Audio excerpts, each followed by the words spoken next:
in a being hospitable, caring and comparing to many other nations.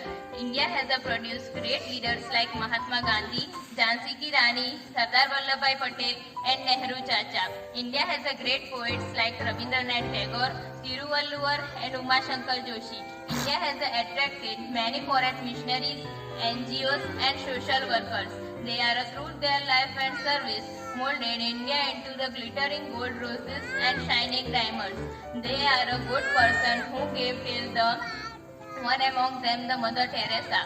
As I said in the beginning, our nation has produced great leader progress and still progressing. We need to be cautious and promoting India in all the matters. We have the tendency in us to give up for being lazy. No, in making progress, we need to move forward on this occasion. On 15 August, I on behalf of our nation, our lovely India, thank all the leaders, poets, inventors, creators of peace and all those who do great service there respective fields. My heartfelt thank you once again behalf of our nation. India, my India, I don't know how much I love you. India, my India, I don't know how much I love you. So dear all Indians, step by step, take our India forward toward in first world without losing our gaze in the progress. Long live India. All the leaders and army person who work for our nation. My heartfelt thank you. May your soul rest in peace. Jai Hind, Jai Bharat. Thank you.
भरपूर प्यार भी गया, माँ का सिंदूर भी गया और बाप की कमाई गई, बाप की कमाई गई, भाई की पढ़ाई गई और एक ऐसा विस्फोट हुआ कि पूरे जिस्म की कई बेटियां ही चली गई।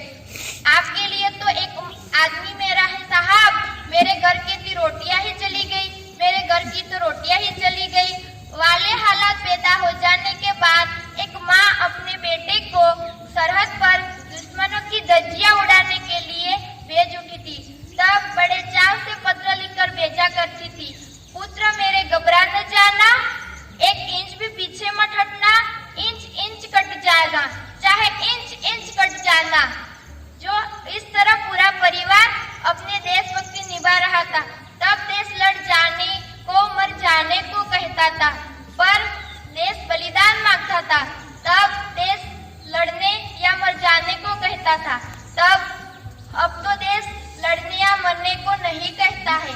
तब जो मेरे विचारों से कोई व्यक्ति पूरी ईमानदारी, पूरी मेहनत और लगन से काम करे तो वो ही सबसे बड़ा देशभक्त होगा।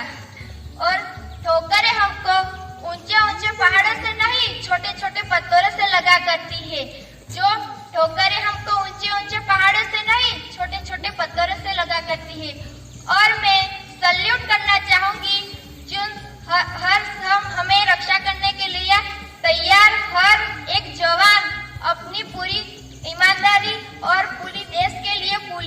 प्रशासन और किसान और हर व्यक्ति अपना काम पूरी ईमानदारी से करे तो वही राष्ट्र निर्माण के लिए अपना कल्पना भी करना भी संभव नहीं है।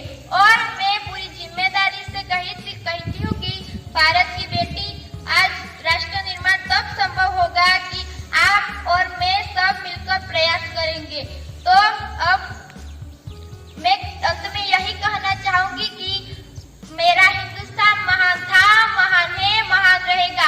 मेरा हिंदुस्तान महान था, महान है, महान रहेगा।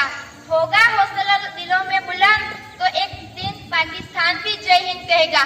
पाकिस्तान ही क्यों, पूरा हिंदुस्तान भी, पूरा जहां जय हिंद कहेगा, क्योंकि सारे जहां से अच्छा हिंदुस्तान हम